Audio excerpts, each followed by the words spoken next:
But he didn't. But I'm just saying, so if it already in his mind going to do that, he could have went. Hello.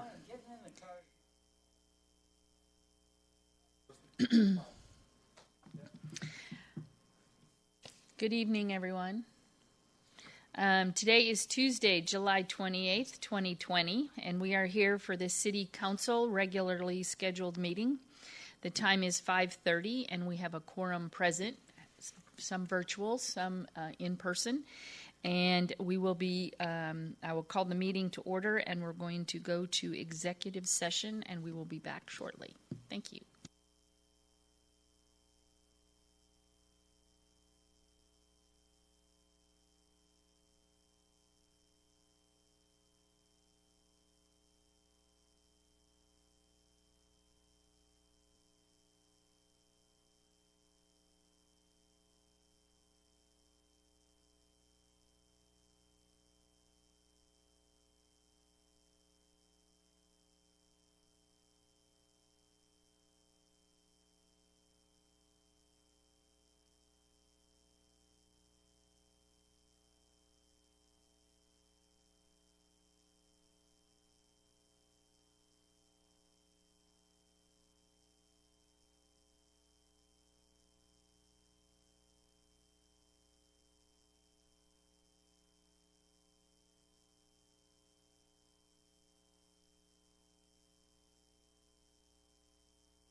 Higher, but then they also have to make it to the bottom of the ballot.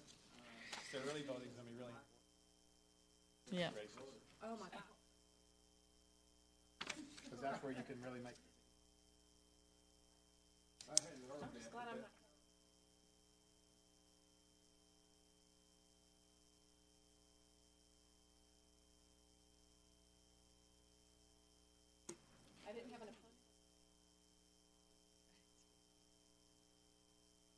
So are we close for work session?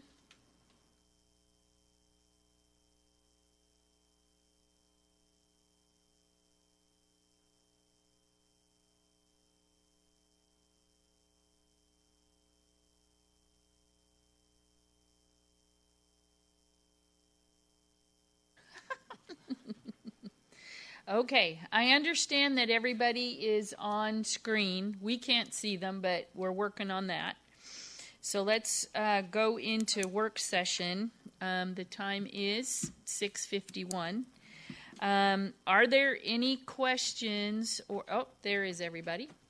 Is there any questions or comments regarding agenda items this evening? Not a whole lot. We're actually covering it. Hearing none. Okay. Follow-up discussion from workshop. We have Jennifer, Kim, and Casey here, or at least Jennifer. Hi, Mayor and Council. After the budget workshop last night, we came back and we are working on a schedule of when we would need to have the public hearings, when we would need to have the budget adoption. So we have put together a proposed budget schedule showing that we would get our new values on August 20th. We would hold the budget workshop that night. I know we talked about August 24th, so we could do either the 20th or the 24th. But what that does is that will allow us to have a budget workshop prior to advertising the proposed tax rate. If we do it on the 20th? We can do it either one. It's just on the 24th, that would be a Monday, and we would immediately have to turn around and get the advertisement out to the newspapers the very next day, where the 20th would give us a little bit of time to get those together. Okay. 20th is a Thursday night. Yes. Is everybody good with the 20th? Yes.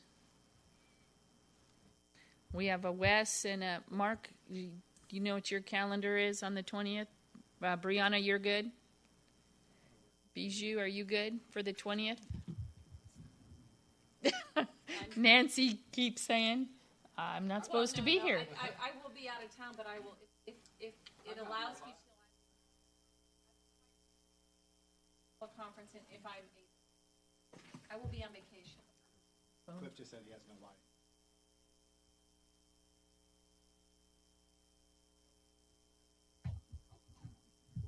I'm good, Mayor.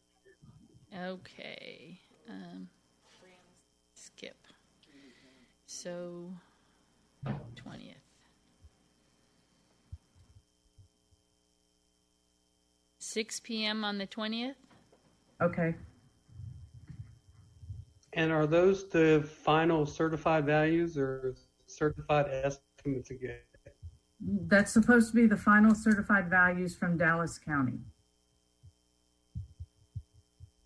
Denton County is saying it could be August or September before we get certified numbers from them. So we'll just have to go with the certified estimate on the Dallas County side. But then what we would do is after we have that public hearing, or after we have the budget workshop, we will advertise for the public hearing on the 29th and the 30th of August. Then we will hold the public hearing on September 8th. And then what would have to happen is we would have to call a special council meeting on September 15th to have the approval of the budget and the tax rate. Jennifer? Yes. Sorry, Mayor. Go ahead. ahead. Go ahead. We have to have the approval of the budget and the tax, or of the tax rate, within 7 days of when we hold the public hearing. So that's why we're having to call a special meeting. What has happened in the past is we had to have the two public hearings on the tax rate. We would have one at the special council meeting. We would we would have it at the normal council meeting. we would call a special for the second public hearing, and then that would fall in between our two council meeting dates, so we would just adopt at the normal meeting. That's where we're having to call the special meeting this time, because we're not having to have that second public hearing. Because we're not supposed, because we don't have to have the special, We The don't have to have a workshops? second public hearing on the tax rate with the new laws. Mayor, go ahead, Wes. so Jennifer, back to the August 24th date or 20th date. What's the length of time that you have to have the public announcement made before you can have the public hearing? On tax rate 5 days. Okay, thank you. So we're falling within all of those timeframes with these. And then the notice of tax rate that we would post on the city's website on the 7th and publish it in the papers on the 15th and 16th. That is where we would show them the calculations of the no new revenue rate and the voter approval rate. That does not include any type of rate that we're proposing in that notice. And then what we would do is August 5th, we're required to have a budget filed by charter. We will submit a budget based upon the values that we think we're going to have on August 20th. And then we'll have the appropriate tax rate associated with that what we think we'll need to assess on the 20th that we file on the 5th. That just gives me a headache. I know. Here's something else. While you guys were in executive session, Dallas County sent out an email that they would be willing to recalculate all those numbers based upon the certified rolls on August 20th. So they're having to calculate them now based upon the certified estimates, but they are willing to, after discussions with a lot of us, they're willing to recalculate those on the 20th when they get the new values. So We'll have two sets of calculations. It will affirm, we believe, what our proposal will be on August the 5th. Yes. okay. So they're basically going to publish them twice. Yes. But they have to do the first publishing because that's what they are Statutorily. by requirement by SB2. Correct. Yes. But they're willing to do it again because they now know after hearing from everybody that this is going Yeah. to be problematic. Yes. The favor be- that they were doing to us is problematic. Yes, because of the certified estimates and the amounts under protest, those assumptions that were used on that are problematic. So they are willing to recalculate for us. Okay, so what you're saying is we will have, even though we can have a hearing and vote on the tax rate the same night, we are not going to do that. No, we are not. Thank you. To your point. Wes, did I see your hand? Yes, you did, and I was on mute. I was trying to say something. Jennifer, I thought we were only going to publish in the Rambler. Did the Gazette come around and do whatever they needed to do to become official for us? We publish in both just to be on the safe side. Thank you. I was trying to write all this down. I didn't see the little thing over here in the corner.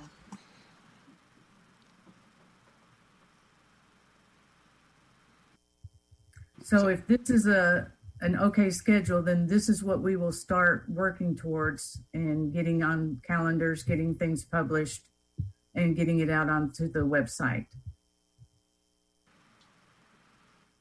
So the two things I just want to do, August the 5th, we will publish a budget as required by charter that will show the 58.4, which is what we are looking forward to hear back on August the 20th.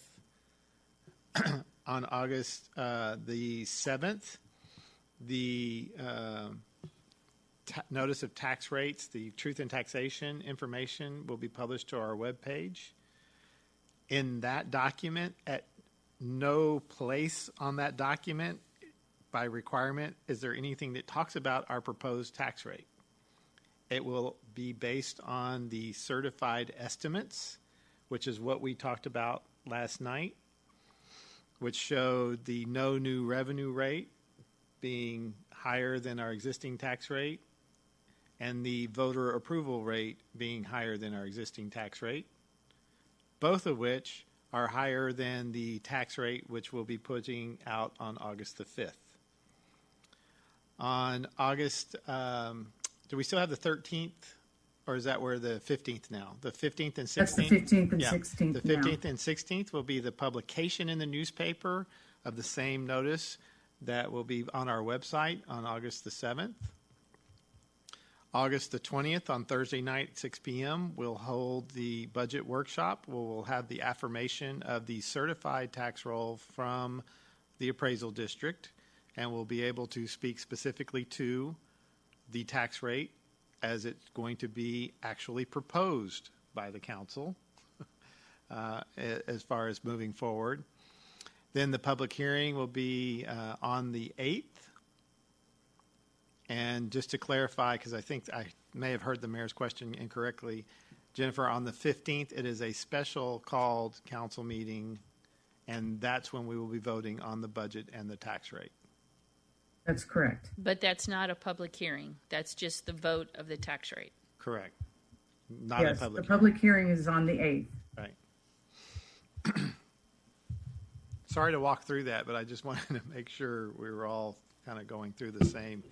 And the clarification, which I think is just fascinating, that the truth in taxation at no point talks about what the actual rate you will be talking about. Right, Ultimately, Yeah. right? exactly. And you're going to have the staff give us a copy of this schedule that we're talking about here now? Yes. Now that we had it discussed tonight and we had the agreement, we'll get that out to you tomorrow.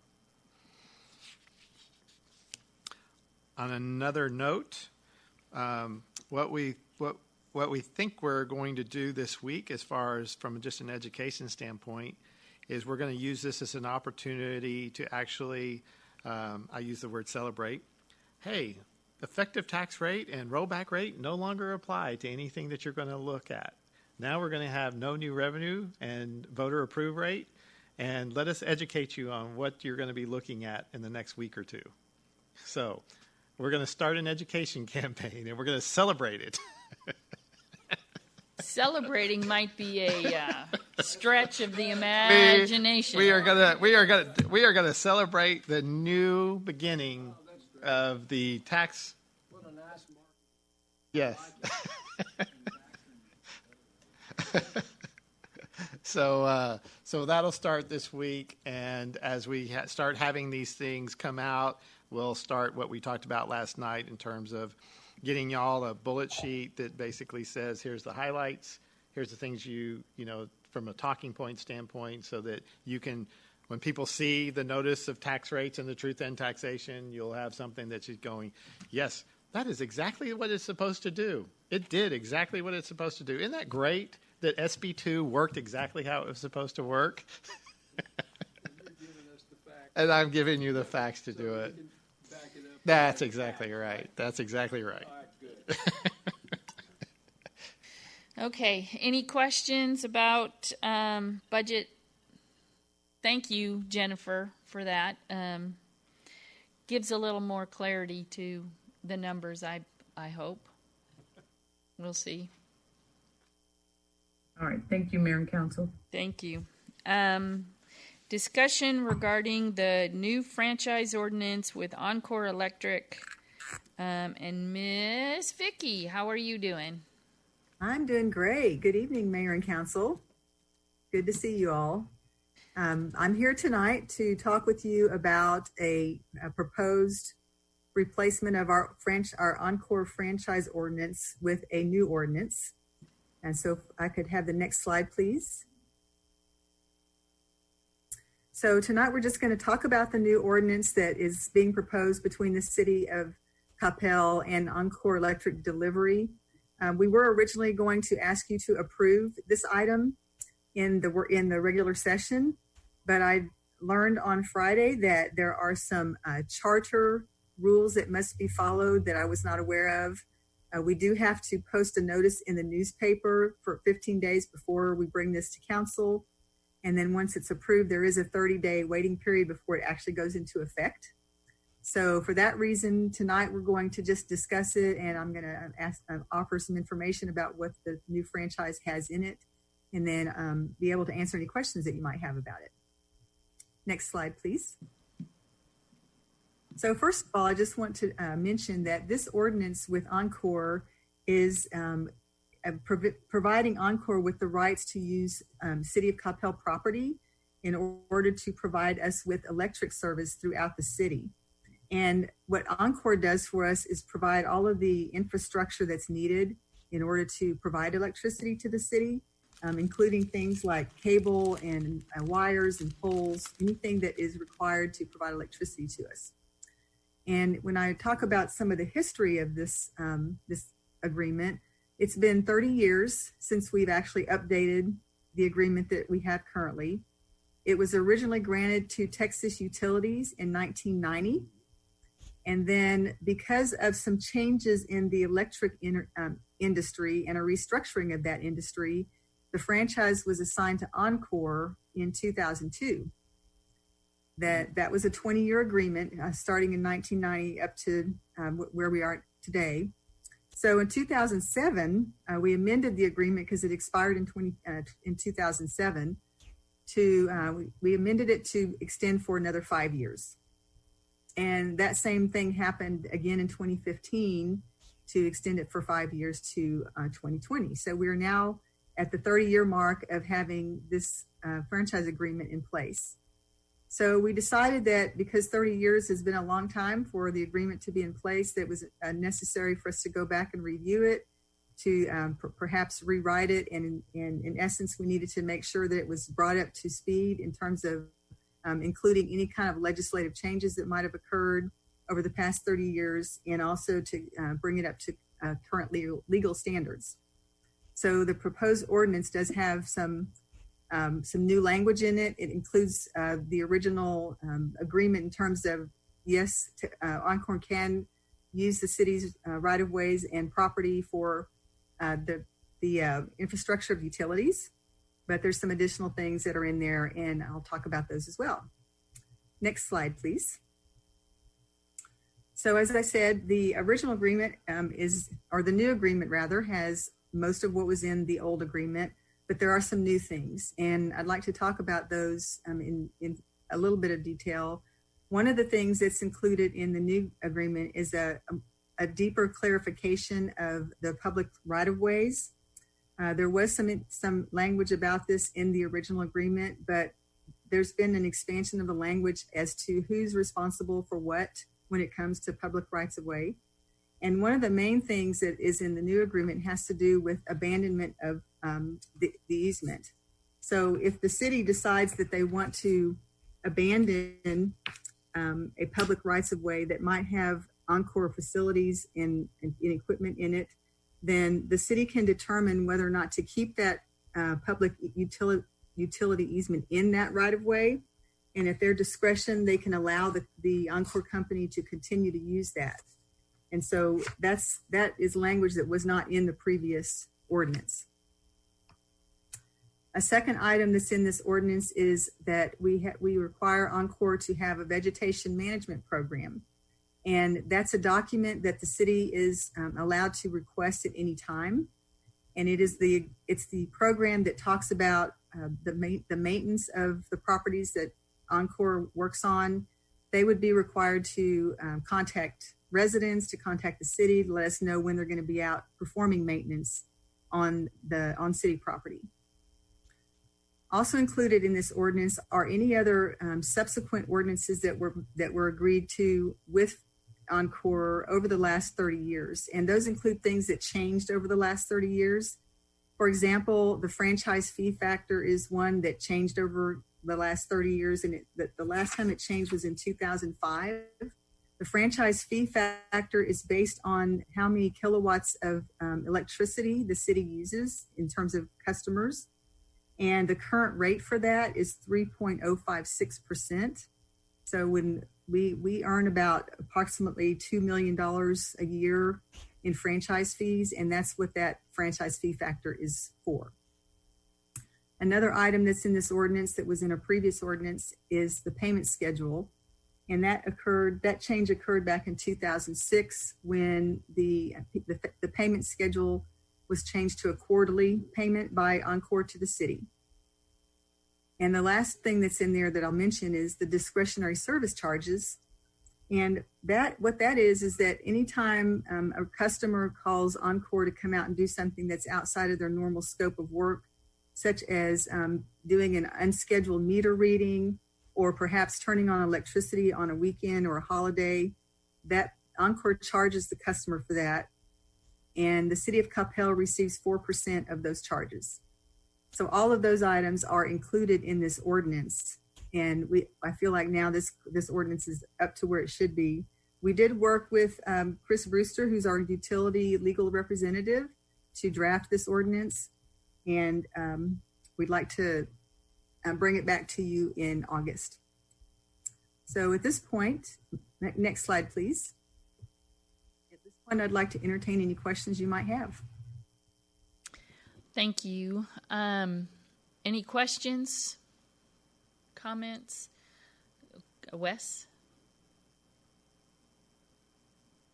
Thank you. Vicki, on the vegetation management plan, does the city have any approval or review or comment, or is there any way we have to influence their implementation of their plan? Well, I don't know for sure, Wes. I do know that we did ask our utility representative, legal representative, about that, just to make sure that there was a chance for us to see it, because previously we didn't have any access to seeing the plan. So we wanted to make sure that that was included in this ordinance, that we would have the ability to ask for what that program was. Now, as for having influence on it, there may be a point in time that we could go talk to Encore about that, but I don't know for sure. Be happy to check into it, though. Okay, thank you, if you would. Sure. So throughout Coppell, most of this is above ground, correct? I believe so. That I mean, might be we took it underground at a couple on. At the intersection of Sandy Sections. Lake and Denton Tap, we went underground, but the vast majority of the city is on the major corridors above ground. When you get into the neighborhoods like Lakes of Coppell and those types of things, then it's underground. Yeah, okay. I was sitting there thinking the vegetation management plan is how they cut those trees and make them One-sided. one-sided or a nice V, depending on where you're looking. Okay. Any other questions, comments?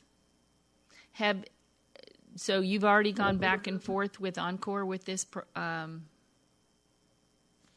Yes, we've been in end contact product? with them through Chris Brewster. Okay.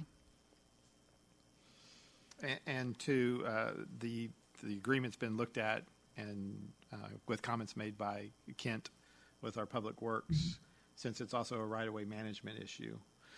So he's had input into the agreement as well. Okay. Okay. Anything else? Anybody have a question? Nope. Okay. Thank you, and I guess we'll see this again in August. August 25th. We Thank do you have very it on much, the Mayor we do Council. have on the agenda this evening. So Vicki will go through in the big room, right? We are in the big room. Now I'm talking. Oh gosh. Yes. I thought, Okay. are we Item pulling this number- one off the agenda for tonight? Or you're talking about the big room on the 25th? That's up to the council. I mean, okay. you've gone through the presentation now. It's listed as an agenda item number 8 for you to be able to at least make a presentation if they want to. If not, you can just take it off and table it to a future agenda, which would be August the 25th. I'm thinking tabling it. Does anybody have a problem with that? They're all yesing. They're No, all no problem. No problemo with that. Okay, Sounds we are good. down to one item on the regular Hey. agenda tonight. All right. Okay. Very good. So, Thank you. thank you very much. The time is 7:16, and we are adjourned from work session 14 minutes, and we will be right back here. Thank you very much.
Okay.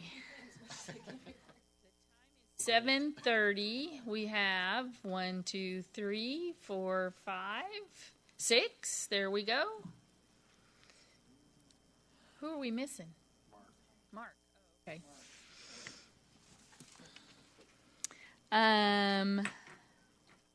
So the time is 7:30, and we will start the regular session. Today we will have an invocation by Councilmember Wes Mays, and then the Pledge of Allegiance. So we will stand. You guys stay seated.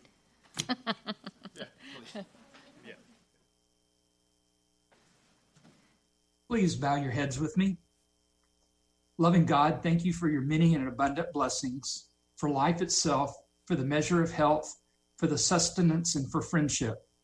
Thank you for the ability to be involved in useful work and for the honor of bearing appropriate responsibilities. Thanks as well for the freedom to embrace you or the freedom to reject those that we do not agree with. Thank you for loving us, even so, from your boundless and gracious nature. We come to you full of anxiety about what has happened over the past several months and what may happen in the coming days and weeks. Shower us with the peace that Jesus promised to his disciples and make us into steady pillars for those around us. In this time of uncertainty and epidemic, wake us up to the reminder that we are not alone. Even as we are asked to keep our distance from others, help us to find ways to reach out to those who need our support. We pray especially for those whose incomes and livelihoods are threatened. For those already isolated, lonely, and scared, loving God, give them your peace, and through our hands ensure that they have what they need. Sustain, strengthen, and protect all caregivers. Bless them as they offer compassionate care and show selfless courage in the face of risk. I pray for the agenda set before us tonight. Please give us an assurance of what would please you and what would benefit those who live and work in and around our beloved city of Coppell. In the name of your most blessed Jesus Christ, I pray. Amen. Please join me in the Pledge of Allegiance. I pledge allegiance to the flag, Flag of the United of the States United States of America and to the republic which it stands, one nation, under God, indivisible, with liberty and justice for all.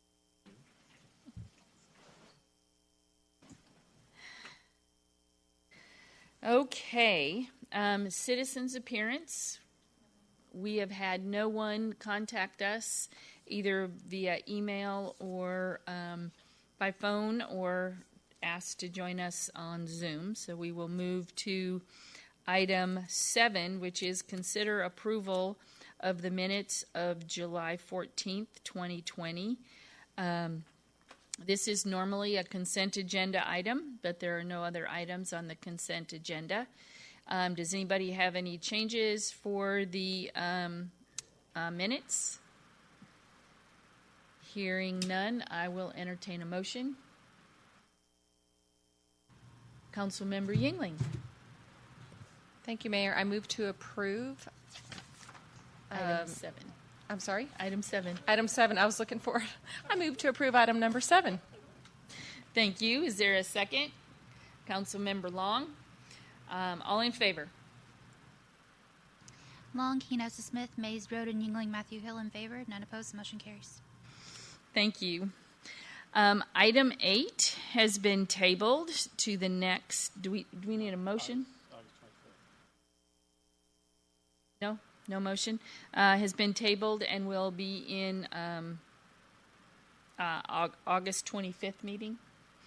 Item 9 is consider approval of a resolution of the City of Council of Texas authorizing agreement with iChooser LLC, approving the terms and conditions to market and provide retail elective aggregation services to residents in the City of Coppell and authorizing the mayor to sign. And we have Mr. Ellis here to help us walk through this. Welcome. Oh, thank you. Good evening, Mayor and Council. So after the previous meeting, I was tasked with doing some further research on iChooser and their Texas Power Switch program. So I've got some information for your review, and then I've had some conversations with a couple of cities that we can discuss, and then have questions after that. But so if I could have the next slide. So this is a recap from last week for those that are just now tuning in. But the company is iChooser. The program is the Texas Power Switch program, which is the reverse auction process. They hold that 3 times a year, which is spring, summer, and winter. There are 15 cities in Texas currently participating. One of my slides shows 17, and I'll show you who those are, but there's actually 15. And there's lots of retail electricity providers in the market, but they're averaging 20 with any given auction that are participating and submitting bids. So, and then as part of the switching process, iChooser facilitates that for the household and streamlines that switching program. So next slide. So this is the 50,000 foot view, if you will. And so what you're looking at, this is from the PUC website. It's the competitive markets in Texas, the deregulated markets. So all of those colored areas represent the areas that TNMP, Texas and Mexico Power, AEP, CenterPoint, and Encore are servicing as far as distribution lines and poles. And then, so what iChooser is doing, this is their entire market. So they're trying to convert electricity households in these markets for the various providers that are out there. So, Coppell's obviously, but so the market's there in that central area and then down south in Houston. So in the market, there are 171 retail providers today. And then iChooser is putting the vendors through a process. So they've got some service levels they have to maintain. And then so they're winding up with more than 20, but that's who actually participates. And so I listed some company names there of winning companies from some past auctions. And I've never had to shop for electricity, so I don't recognize any of these names. But one's owned by TXU and one's owned by NRG, I believe. But this is just a sample of the providers that are in the program. So next slide. So I had quite a few discussions with iChooser and also with the City of Farmers Branch, and then I spoke to the city manager at Lake Dallas this afternoon. So I've got some information to discuss in addition to what's on the slide. But so you look at the market, Coppell is 100% deregulated, and so there's roughly 12,000 households. And I'm getting that and that matches up with UB and the tax rolls, utility billing department and the tax rolls. So now, according to iChooser, there's about 70%, based on their experience, about 70% of any given city is overpaying. So that's 8,400 households in Coppell. Now, the participation rate of the program is those signing up on the Texas Power Switch program is under 10% and sometimes well under 10%. So at Coppell, at 10%, you'd be looking at 1,200 households just based on the history, the 3-year history, and the other 15 cities that are participating. So with that information and the fact that the program, and this is documented and I've verified it and I have confirmation from other cities. So you take the participants, on average, they're saving 20% off their then contracted electricity rate. And so that translates into, at least particularly for the auction that ended in May, it's $496 and that's $41 a month for those households. And so you're looking at potentially, it's just doing the math, 1,200 households, you're looking at $595,200 in savings just on 1,200 households. And so let's say it's only 5%, which I think's closer to what Farmers Branch is doing. That's 300,000. So you could just, there's the potential for savings. And this is all about marketing for iChooser. So what they've discovered and what they know is that the participation rates increase with the local entities' participation in promoting the service. So going back to the 20% and the 496, those numbers match up with the savings that I discussed with Farmers Branch. They've been in program about 3 years, and they've got around 5%.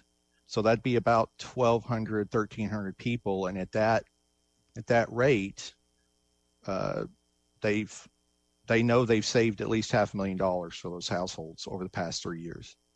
So, and we're using the numbers, so they're like 28,000 people. So 10% would be 2,800, and the 5% would be 1,400. So the math matches up with what's been stated by iChooser and then confirmed with the city. So I've got a couple other slides that are kind of just going over a website. But if there's any questions at this point, we can go from here.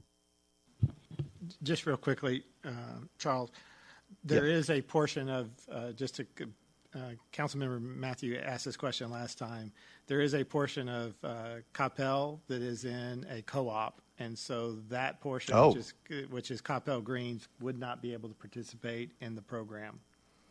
That's correct, and I was going off the information that showed actually from iChooser that showed Coppell was. I asked them to check into that, and so they indicated all the households were Right, but that's the one particular area. Gotcha. So, if you want to go to the next slide. So this is the auction timeline, just so you have an idea. So the next upcoming auction is September 15. And so iChooser wants to actively promote the program prior to that. And they send the offers that are received, they send those to the households on the 29th. And then there's a decision period. The household has a decision period, which is October 21.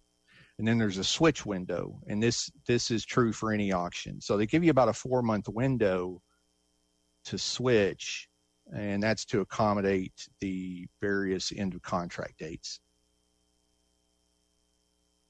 that any given household may have. So if someone's contract dates didn't necessarily match up and they could make a decision, there's the next auction. There'll always be another auction. So,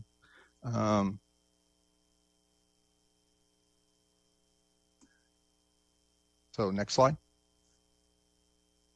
So this is just a picture of the website. This is the Texas Power Switch Program website, and household would go to this. They would register on the website, and then they could participate in the reverse auction, and then they go from there. So, but if you could go ahead and go, so if you click on select your city, if you go to the next slide. So this is the list of cities I was referring to earlier. So there are 17 cities listed here. 2 are not actually participating in the program. That is Carrollton and Temple. And those were those are tests that iChooser was conducting for marketing efforts. And what they discovered is that without the participation of the local entity, their efforts, there's not a lot of participation. So I just wanted to point that out in case you may have been on the website and seen a list. There's actually 15, but the list shows 17. I have a question. Charles, I have a question about that. Is that the cities agreed to do it and that they just didn't get the participation from the citizens? Can you clarify that? Yeah, no, these cities did not participate at all. This was strictly a marketing effort on iChooser's part. So what they did was put those cities in the program for the marketing efforts. So they listed them there, but there's no participation by the city. There's no marketing efforts. There's no promotion. There's no, direct mailers going out, no website promotion at all. They just wanted to do some marketing tests, and so those cities are listed there. So basically they were just testing to see if someone would go to the website randomly from those 2 cities. Yes. Okay. So is it presented on the website as that these are the participating cities? Is that how it's set up, or does it say we're marketing to these cities? Julian, if you go back to the last slide, please. Previous slide. That's a good question. It just says select your city. Because I see where it says city officials. When they were here, they said that anyone can sign up. Right. Correct. Yeah, I asked that question. Yeah. So maybe they thought that if they were testing it to see if they had Carrollton as an option, if they would get people to sign up. Yeah, so they're doing these marketing efforts. And so there's people that, there's the Carrollton population, the Temple population. So they wanted those markets to see that city listed. And so that's why they're indicated on there. Okay, thank you. So if we could move ahead 2 slides to actually the last slide. So they're seeking an agreement to help promote that Texas Power Switch program. And so just seeking direction from the council for the next steps. And as I recall, there is no cost to the city, and they will Correct. they will be using our name, and that's really it, right? Yes, that's been confirmed. There's no cost. I even mentioned in the memo that was with the agenda packet that there might be some minimal direct costs such as marketing, but actually what will happen. iChooser will pick up that stuff. It's just a matter of what they want to do. Okay. It's up to them whether they want to do direct flyers or not. But yeah, there's no cost. There's no fees. This is kind of a goodwill agreement that will promote the program. It is a service that we would provide. We don't provide. We don't provide it, but it's a service that the city lets people know that or by using the city name, it provides some credibility to it, basically. Correct. And so, for example, I was speaking with John Cabrales in Lake Dallas, and we just jumped on their website while I was on the phone with them. So if you go to the Lake Dallas website, you can click on, I think it's services, but you click on it, and so there's a link to the Power Switch program. And when you click on that, it brings up the information about, which is all the information you already know about the program, what it is. There's an auction process, you can participate or not. And that's all they do. It's a pretty static website. There's no updating they really have to do, and they haven't been asked to do any marketing. As John said, he would tell them, no, we're not paying for it. But so that's the expectation of the program. There would be some kind of promotion in that vein for Coppell. Mark? I'm sorry, Mayor Pro Tem Hill, we are in council meeting. That's fine, Mayor. Not a problem at all. You know, I was really apprehensive at the last meeting after hearing your presentation. Using the city's name to for you guys to profit, but in effect, it's a service to our citizens. It's, I won't say it's impossible to navigate, the Power to Choose website or something like that, but there's a lot of information in there. You have to understand that there are base charges for some companies. You have to know your minimum usage typically in a year, or what your maximum is, and there's just so much information to digest. And I switch every couple of years, and I keep a spreadsheet of monthly charges and how many kilowatt hours we use, so I'm very in touch with it. But for people who don't do that, or people who are don't spend a lot of time on the computer, it can be somewhat daunting. So I've really changed my position on this, and I think it's a good thing that we could do for our citizens. Thank you. Cliff has been raising his hand for about 3 hours, he says. So, Councilmember Long. Crap in it. Yes, thank you, Mayor. Appreciate it. Charles, remind us what you do for the city. I'm the procurement officer.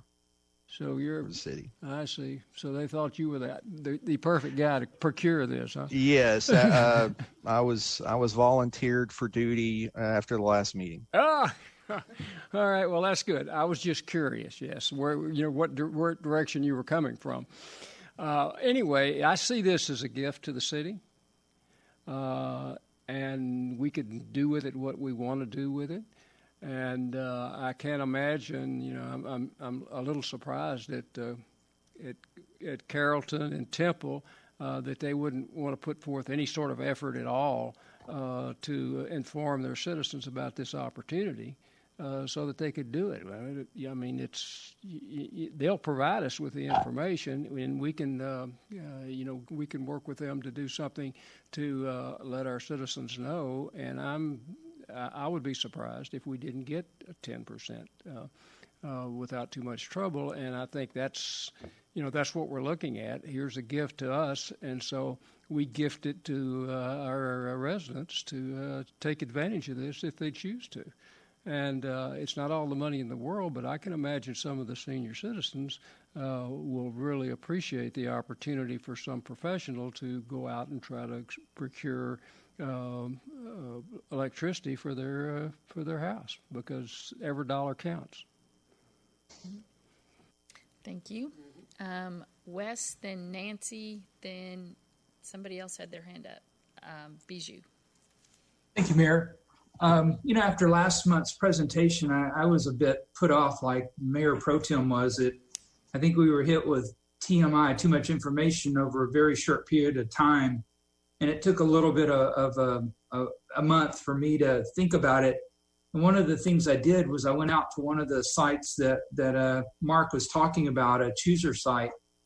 And the number of choices that you have it's almost unfathomable. And like he said, you have to know, a great amount of detail about your personal usage, about how you want to finance it. And it just goes on and on and on and on. And unlike him, I don't change very often, although I know I should. So I think this is an excellent opportunity for a household that knows that they should be, looking for ways to save money and just not, and quite honestly, being too lazy to go forth and do it. So I was really, tentative last month, but after thinking about it, looking at the different options and thinking about what it would do for the citizens of the town with no cost to the city, no cost to our citizens, the ability to step away at any time, I see no reason why we shouldn't go forward and engage with them. Thank you. Thank you. Councilmember Yingling. Thank you, Mayor. I have a couple questions. So, Charles, do you know how long these contracts are that the citizens, do they have a choice of a 12-month, 24-month?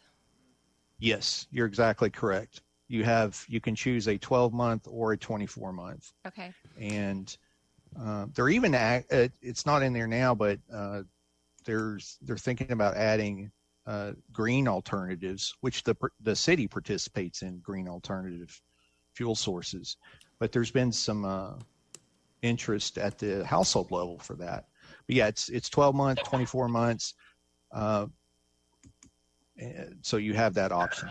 Okay. And then at what point in the process, because I know that you put your name on the list that you're interested to do this, then they come back, they do the auction, then they come back to you and to the citizen and say, here's the rate we got.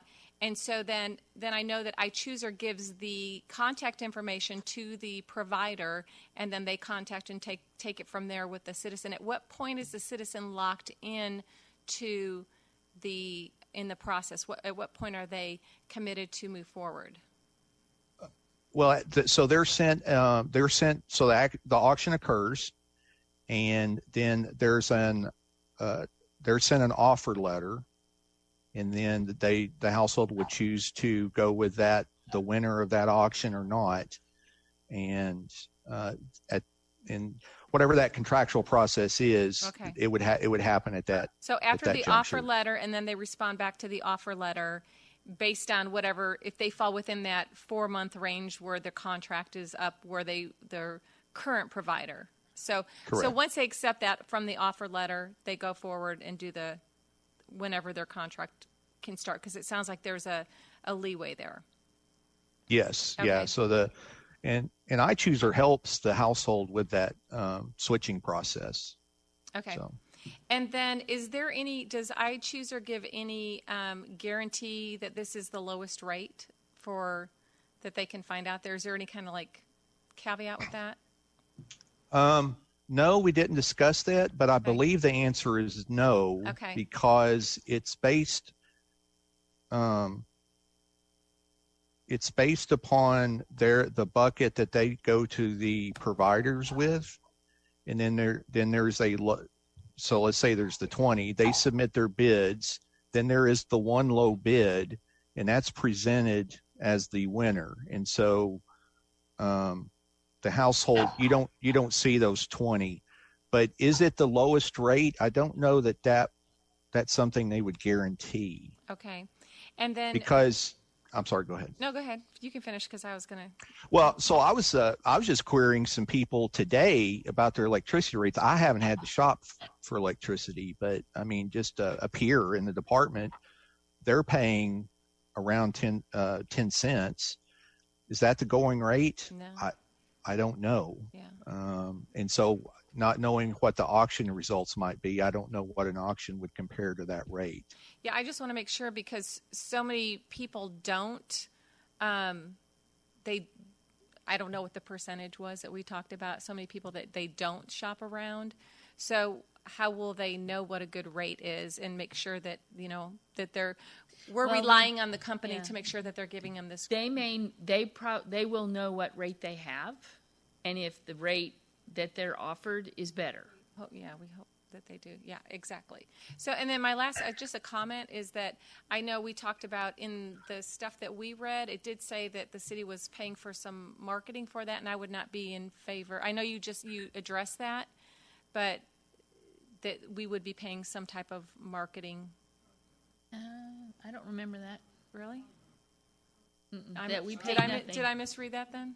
No, it's actually in the memo that was with the agenda packet. Yeah, it did say in the memo packet, it did say that the city would be paying for some marketing, right? Yes, but that's not going to occur. After I created that and it was submitted on Wednesday, there's been some further discussion and there's not going to be any. Yeah, I just want to make sure that, because we're hearing that what we got said that we were going to be doing that, so I just want to clarify that I would not be in favor of doing that. Even though you said it, I just want to make that comment. So, but that's all I had. Thank you. Thank you. Councilmember Matthew? Thank you, Mayor. I have a question for Charles. Charles, I'm looking at this agreement between City of Coppell and iChooser. I don't see any contract terms. So if you want to opt out, would we have to provide a 30-day notice? For the city to opt out? Yes. Yes, we would give them a customary 30-day, as we do with any of our agreements, 30-day notice that we're not going to participate anymore and we go our ways. Okay, so my follow-up second question is, if I choose to join in August 1st of 2020 for 12 months, that will last until August 2021. If the city opts out in December of 2020, will the customer continue to get the discounted rate until August? Yes, once there's a contract with the household, iChooser's out of it, and the city would be out of it. So we're not iChooser's not maintaining those contracts with the households. It would be with that electric provider, and yes, that would be valid through that contract term. Thank you. Any other questions?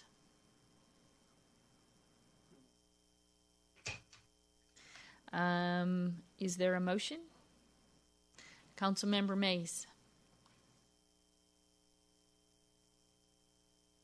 Thank you, Mayor. I move to approve item number 9. Second by Councilmember Hinojosa Smith. All in favor? Long, Hinojosa Smith, Mays Road, and Yuengling Matthew Hill in favor. None opposed. The motion carries. Thank you very much. That's the end of our action items this evening. That was our action item this evening. Item 10 is the city manager's report, project updates and future agendas. That's okay. Just some updates. First of all, I mentioned, I believe last night, that we will be getting an update on the Coppell Arts Center at the August 11th council meeting. The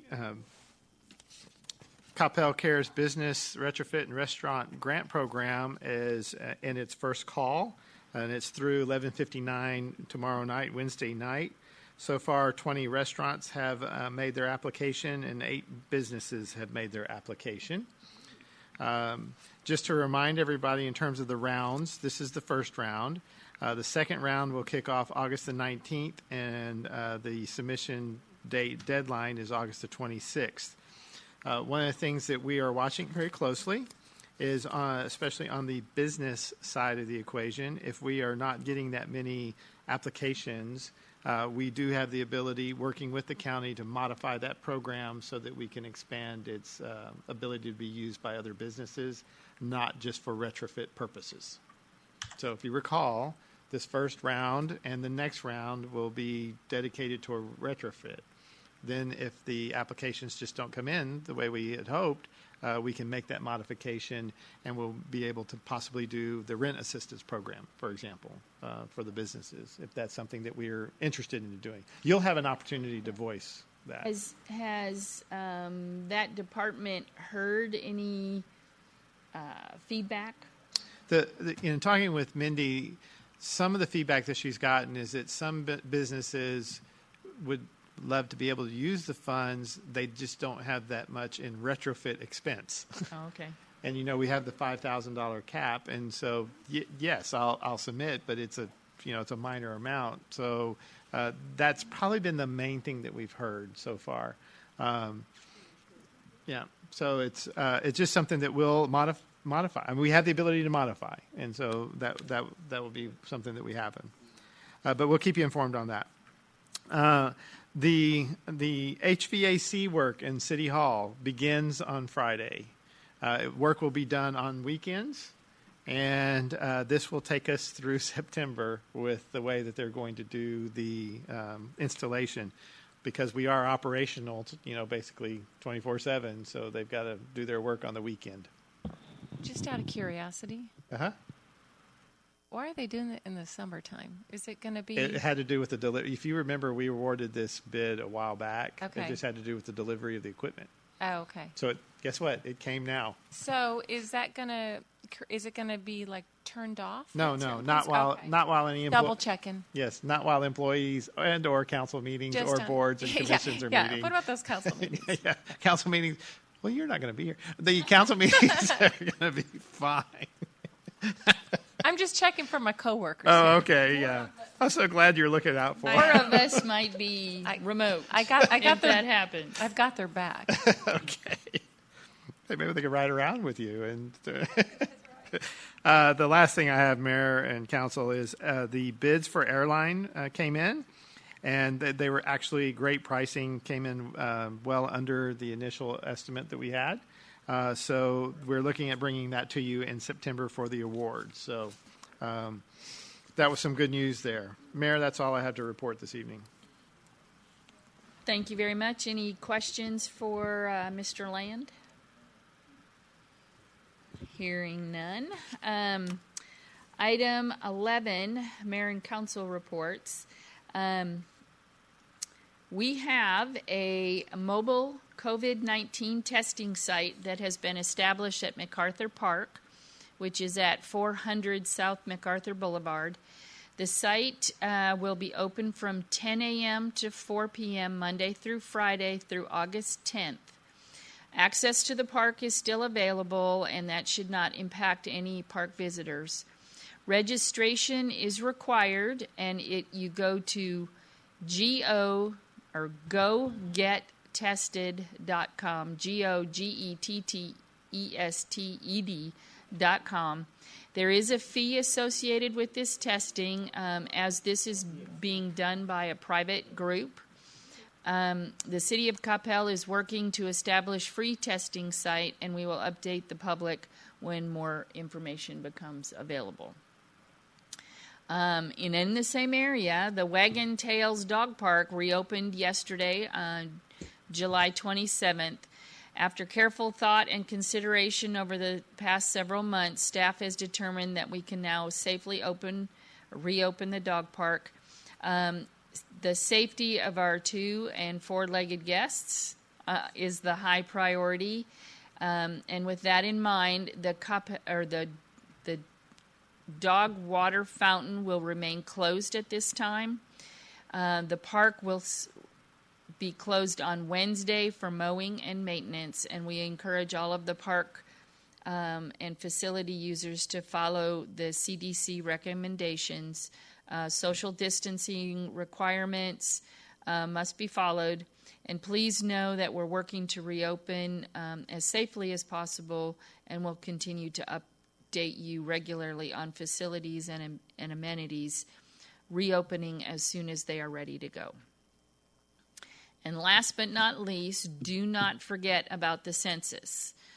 I am kind of competitive, and Coppell ranks 3rd in Dallas County for the census response rate. Let's try to be first. What do we get? A high five. A high five. The enumerators, which those are the individuals that are from the Census Bureau, will start knocking on doors from any individual or any residence that has not yet responded to the census.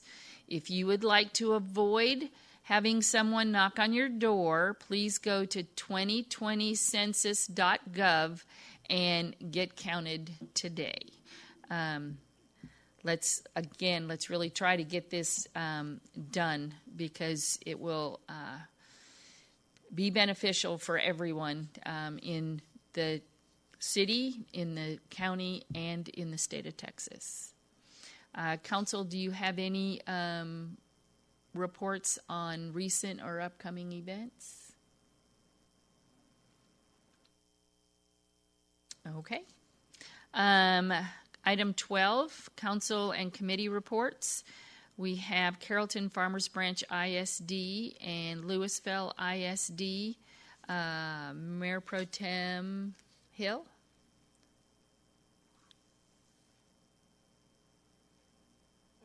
Mark, Mayor Pro Tem, you're still on mute. There you go. There we go. Much better. Sorry about that, guys. So let's start off with Louisville ISD. It's back to school time, but it's going to be a little bit unusual this year. Of course, we actually have learning options for the elementary school level. They're being offered in-school or in-person learning. Students return to campus full-time, and they'll have additional safety precautions and procedures. Or their other option is virtual learning, and the students can opt to participate in virtual learning full-time from home. And at the secondary level, in-person learning is offered with return to campus with the safety precautions and procedures in place. They also, of course, have virtual learning where you can participate from home. And then there's a third option, which is virtual learning plus. Students can opt to participate in virtual learning from home with some elective courses in person on campus. If you have any additional questions, you can go to lisd.net/return to school. Now, you've got to fill out the form, and that is due Wednesday, July 22nd at 11:59 p.m. You need to go fill out the commitment form at Skyward Family Access. The first day of school is currently scheduled for August 19th. Therefore, families will have until August 5th to modify their selections if needed. They won't have a back-to-school fair this year where you do the drive-through and pick up your backpacks. This time, families will receive their backpacks and supplies at their children's campus. Registered families can expect to receive more information about picking up those supplies and backpacks from school. They're excited to still have this opportunity to offer the supplies. for students to be prepared for the school year. For more information, go to lisd.net/back-to-school-fair. So that's all I have for LISD. Let's move on to Carrollton Farmers Branch. CFB is continuing to post daily announcements about the start of school on their district website. You can go there and they have lots of answers for frequently asked questions, and those are continually updated. Student enrollment is currently taking place where parents will register for traditional or remote learning to begin after September the 8th. School will now officially begin on August 17th with remote learning only until September 8th. District staff will attend virtual staff development called Optimizing Outcomes on August 4th, 5th, and 6th. And these trainings will be offered to all staff on a variety of topics. District technology will be distributed to all students for remote learning the week before school begins. And there will be an official opening of school ceremonies on August the 11th, which will be held virtually. And that's all I have, Mayor. Thank you.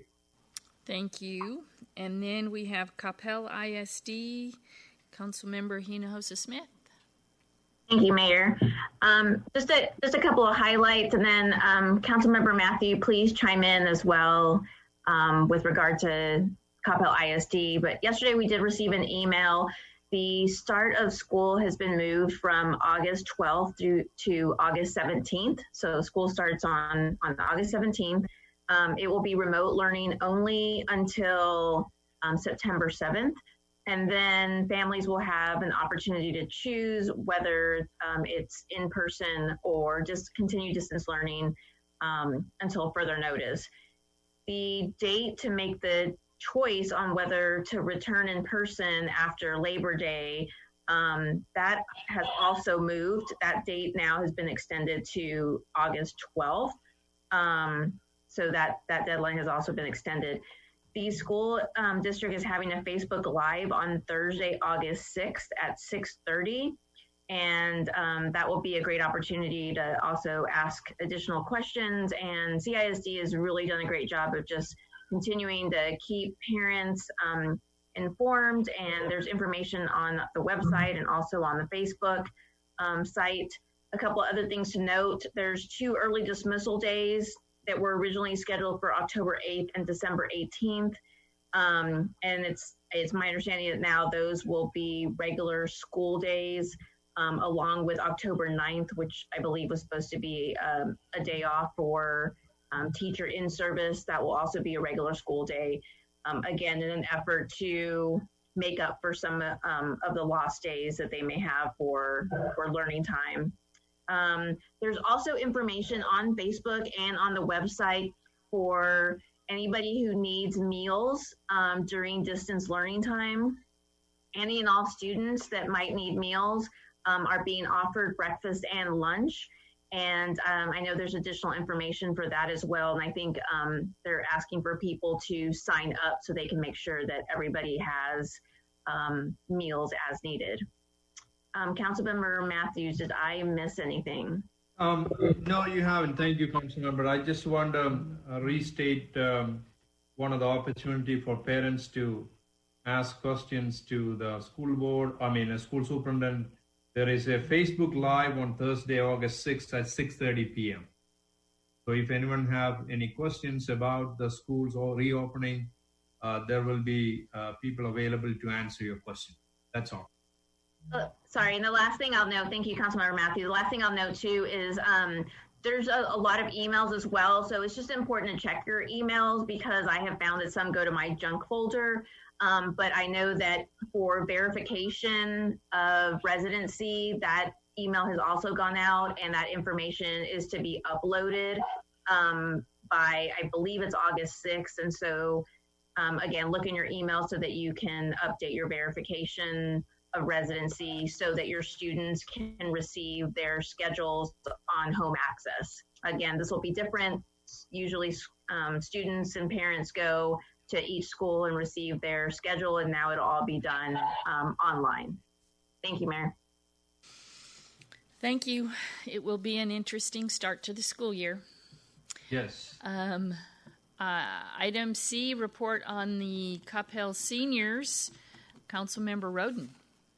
Thank you, Mayor. Obviously not a lot happening at the senior center as a result of the pandemic, so I thought I would use this time to recognize a group that's grown out of the senior center.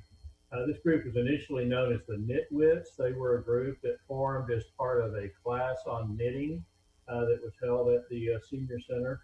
That group enjoyed each other and enjoyed what they were doing enough where they continued on past the class and formed a group called Love Thy Baby, which became a part of a larger North Texas group called Love Thy Neighbor. And their focus was on providing knit caps or hats and blankets for babies leaving the hospital. So obviously with the pandemic, they have decided to change their focus, and since all this started, they have knitted or made 2,575 masks, which have been donated to institutions like Children's Hospital, UT Southwestern, Parkland, John Peter Smith, Kroger employees, Metrocrest Kitchen volunteers, etc. So I think this is just a great example of Coppell residents coming together and figuring out how they can take their passion and do some good with it. There's a great story on the City of Coppell website if you'd like to learn more. Thank you.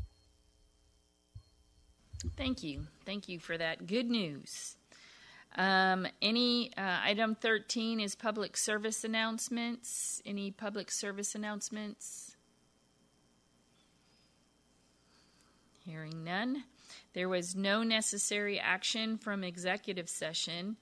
So, there being no further business before us, the time is 8:19 and we are adjourned. Goodbye, goodbye. Great to see you guys.